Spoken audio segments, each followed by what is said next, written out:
오늘 갖고 온 얘기는 그 페스티사이드, 그 살충제, 살충 성분 요 관련돼서 얘긴데, 꾸준하게 있었던 주제인데 최근에 한번 톡방에서 이거 관련돼서 고민 있으신 분들이 글을 한번 올리신 적이 있어서 이거를 한번 다루면 좋겠다 하는 생각이 들어서 가지고 왔어요.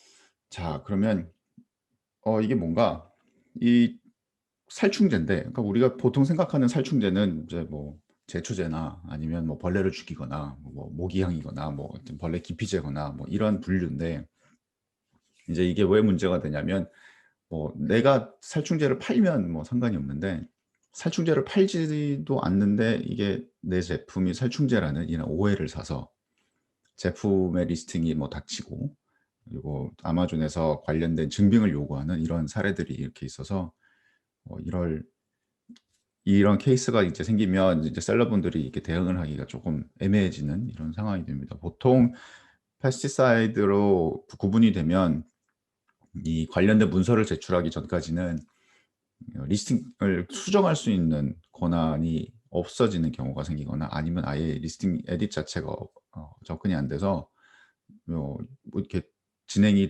어떻게 되지도 못하고 앞으로 가지도 못하고 뭐 그런 어려움이 많이 생기게 되는데, 왜 그런 일이 일어나는지 한번 알아보고 그 대응 방법에 대해서 한번 보겠습니다. 이 문제가 왜 시작됐냐면, 사실상 아마존은 그 수많은 제품들이 판매가 되는 곳이기 때문에 그 판매되는 제품에 대한 책임을 온전히 다 커버를 하지 못하고 있어요. 근데 2018 년에 미국에서 이 EPA, 그러니까 환경보호국, 거기서 아마존이 비승인 살충제하고 장치를 판매를 하고 있다, 그래서 위반 사항을 어마어마하게 찾아내서 아마존에게 뭐 경고를 날리고 뭐 수송을 한 해 만에 뭐 이렇게 돼서 이 다툼이 있다가 아마존이 한 13억 주고 EPA랑 합의를 봐요.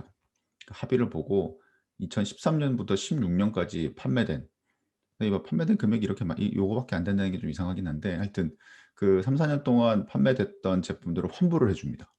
그러면 이제 아마존 입장에서는 이런 이 다시는 이런 일이 일어나서 자기가 손해 보는 일은 안 해야 될 거 아니에요.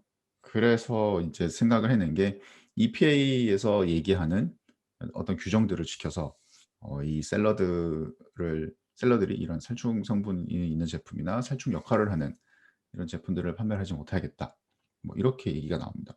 그래서 제일 먼저 한 게, 일단 등록을 해야 되니까 어려우면 "그래, 해외에서 들어온 애들은 다 막아." 그래서 미국에 없는 셀러들은 인제 일단 막기 시작하고요. 그런 다음에 여러 가지 규정을 들이밉니다. 근데 뭐 생각해 보면 아마존이 매번 주장하는 거는, 아마존은 마켓플레이스이기 때문에 자기네들은 이 제품이 어떻게 생산됐는지, 그리고 이 소비자와 문제가 있다면 이거는 제조사와 또는 판매자가 소비자하고 직접 해결해야 될 문제지 자기네 문제가 아니다, 이런 얘기를 항상 고수를 해 왔어요. 근데 인제 여러 가지 판결이나 사례들에서 아마존도 책임의 일부가 있다, 이렇게 판단이 되고, 예, 뭐 여러 가지 뭐 이렇게 벌금을 맞는다든가 이런 사례들이 생겨서, 뭐 예를 들면 뭐 가장 유명했던 케이스가 2020 년에 있었던 이 배터리 이제 화재 사고인데, 이 한 여성분이 노트북 배터리를 이제 비정품을 이제 구매를 하신 거죠, 아마존에서. 중국 셀러와 중국 제조사에서 만들어 놓은 배터리를 노트북에 끼웠는데 잘 안 돼서 '이거 뭐지?' 하고 밑에 열어 봤는데 이제 스파크가 튀면서 본인도 화상을 입어서 수술을 해야 되는 상황이 되고, 집도 뭐 화재로 일부 뭐 불에 타서 이제 피해가 있었는데, 이 관련된 내용을 가지고 소송을 제조사하고 판매자가 제조사한테 걸고, 그리고 아마존한테도 걸어요. 그래서 이걸 처음에는 1 심에서는 "안 된다." 뭐 이렇게 얘기했다가 재심에 올라가서 이게 다시 뒤집어지는데, 그 이후로 이건 캘리포니아였고, 그 이후로 이 비슷한 사례들이 이제 캘리포니아에서 이런 사례가 처음 나오니까 다른 주에서도 비슷한 일로 아마존이 소송을 당하면 일부 책임이 있다, 이런 판결들이 나오기 시작을 해요. 그래서 아마존 입장에서는 이 불량 제품 그리고 규정에 어긋난 제품들을 판매하는 거를 이제 막 단속을 막 하기 시작합니다. 뭐 그 가품 그러니까 정품이 아닌 이 우리가 통상 얘기하는 짝퉁 그 짝퉁을 판매하는 거에 대한 또 제재들이 있었고 뭐 작년이었죠. 그 테크 기업들 다수의 CEO들이 이제 미국 청문회에 가서 "아 우리는 이렇고 우리는 저렇고 뭐 반독점이 독점이 아니고." 이런 설명들을 하게 되는데 그때도 제프 베조스한테 미국 국회가 뭐 "상품에 대한 뭐 책임이 있느냐?" 아니면 "너희들은 왜 이렇게 정품을 가짜 상품 판매로 뭐 옹호하느냐." 이래 가지고 엄청 두드려 맞습니다. 그래서 아마존에서는 기존에는 뭐 제품 어떤 제품이 팔리든 말건 신경을 안 썼다고 하면 비약적으로 얘기해서 이제는 그 제품이 어떤 제품들이 판매가 되는지를 좀 더 신경을 써야 되는 이런 상태가 온 거죠.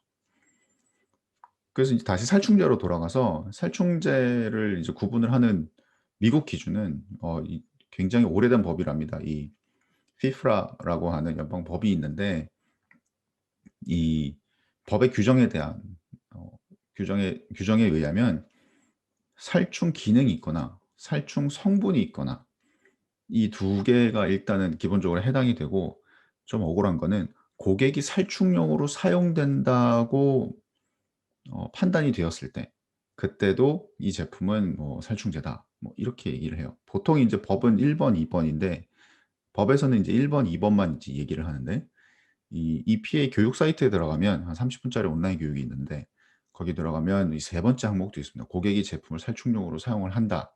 이런 게 있으면 네 제품 역시 살충제다. 이렇게 구분을 한대요. 그러면 뭐 살충제 이런 성분 하려면 얼마나 복잡한가? 뭐 복잡해 보이지는 않아요. 일단 카테고리 자체가 US에 기반을 둔 셀러들한테만 주어지는 거는 맞는데 이 판매를 하기 위해서는 제조 시설 그리고 판매 시설 그리고 로지스틱에 관련된 일관 시설들이 이 EPA에 등록이 돼야 되고 그리고 뭐 교육을 하나 받아야 되는데 온라인에서 EPA가 제공하는 온라인 교육이 하나 있습니다. 교육하고 뭐 시험 봐서 한 70% 인가 80% 인가 이 정도에서 패스하면 그냥 끝나는데 포럼에서는 미국 셀러들한테는 그냥 굉장히 간단한 일인 것처럼 얘기를 해요. 그냥 뭐 "수업 하나 듣고 승인 받아." 이렇게 되고. 근데 이제 외국 셀러들한테 문제는 일단 US에 기반을 두지 않은 게 문제가 되고 그리고 제품을 수입을 하고 보관을 하는 3PL 창고 이용하시는 분들까지도 이 제조 유통 시설이 "이런 게 있다."라고 신고를 해야 되기 때문에 이런 유통 시설을 외주하시는 분들께는 요런 게 좀 부담이 있으신 것 같아요. 다 자 그럼 이제 왜 이게 문제가 되느냐. 아까 앞서 말씀드렸다시피 이 본 제품의 기능과 아니면 성격에 따라서 이게 구분이 되는데 사실상 아마존이 그 수많은 제품 카탈로그를 일일이 눈으로 열어보고 할 수가 없을 거 아니에요. 그래서 아마존이 선택을 한 거는 일단 자기네가 두드려 맞는 거를 줄이기 위해서 아까 얘기했듯이 미국 셀러가 아닌 사람들이 살충제를 못 팔게 하고 일단. 그러면 뭐 셀러의 숫자가 엄청 줄겠죠. 그걸 줄이고 그다음에 자기네들이 생각했을 때 이 제품이 살충용이라고 판단될 수 있는 근거가 있는 상품들이면은 이걸 잡아내기 시작을 하는 거죠. 그게 상품에 있는 키워드들이 어떤 키워드가 있느냐에 따라서 '아 이거는 바로 살충 성분에 들어가 있는 거다.'라고 구분을 합니다. 예를 들어서 지금 보는 이 페퍼 스프레이 제조하시는 분인데 경력이 10 년이고 PPC 광고가 7 년이래요. 그런데 PPC 광고를 주기적으로 이제 리스팅을 조정을 하시는데 이제 사람들이 이제 페퍼 스프레이를 여러 상황에서 쓰니까 검색도 하고 PPC 추천 키워드에 뭐 강아지, 뭐 개, 동물, 뭐 쫓아내는 거, 뭐 이렇게 호신용 뭐 이런 키워드를 떠서 이 키워드를 등록을 했는데 등록을 하고 정말 얼마 지나지 않아서 판매하고 있는 제품의 90%가 문을 닫게 되고 이 페스티사이드로 구분이 돼서 이거에 대한 승인에는 지금 뭐 관련된 페이퍼를 내라 뭐 이렇게 된 거죠. 이 셀러는 페퍼 스프레이만으로만 가고 싶어서 이 페스티사이드로 구분을 뭐 간단한 교육을 받아서 카테고리 열면 되기는 하는데 뭐 자기네가 생각하기에 그거는 맞지 않는다 그래서 아마존이 풀어줄 때까지 기다리고 있는 거고. 그 이제 이 키워드를 가지고 제품을 구분을 하다 보니까 이제 웃기는 상황도 이제 발생을 하는 겁니다. 어 책인데 살충제로 분류가 돼서 뭐 판매를 못 하는 경우도 생기고, 본인이 판매하는 거는 매니큐어인데 살충제라고 나오는 경우도 있고, 마우스 트랩이라는 뭐 미국에서 하는 보드 게임이 있대요. 그래서 그 보드 게임이 마우스 트랩이라서 마우스 트랩 뭐 사실상 뭐 쥐덫이니까 살충 성분이 살충 기능이 있는 거잖아요. 그래서 이제 걸리고. 그래서 제품의 본질과는 상관없이 제품이 설명이 어떻게 돼 있느냐에 따라서 이 카테고리에 걸려서 승인이 받아야 되고 말아야 되고 뭐 이런 상황이 이제 벌어지는 것 같습니다. 억울한 거죠. 그래서 처음엔 뭐 어떻게 해야 되느냐. 페스티사이드에 관련된 키워드들이 이렇게 여러 가지가 있다고 합니다. 그래서 인터넷상에서 이렇게 긁어 보면 뭐 "이런 단어들을 쓰지 말아라."라고 얘기하는데, 뭐 저도 뭐 non toxic 이랑 어떨 때는 "필터도 안 된다." 뭐 이런 얘기도 있고, 근데 저도 저희가 이제 제 제품 샤워 필터니까 샤워 필터 등록을 할 때 뭐 향균 작용이 있기는 해서 그걸 쓰려다가 그것도 빼고, 세제 넣을 세제 제품 팔 때도 클린이라는 얘기를 넣으면 좀 이상할 것 같아서 클린 대신 뭐 와시로 바꿔 놓거나, 그래서 처음에 리스팅 하시면서 관련된 키워드가 이런 어 페스티사이드 관련된 키워드가 아닌가 뭐 이런 거 조심하셔야 되는 거, 고것만 좀 살펴보시면 되고. 어 네, 그렇습니다. 다음에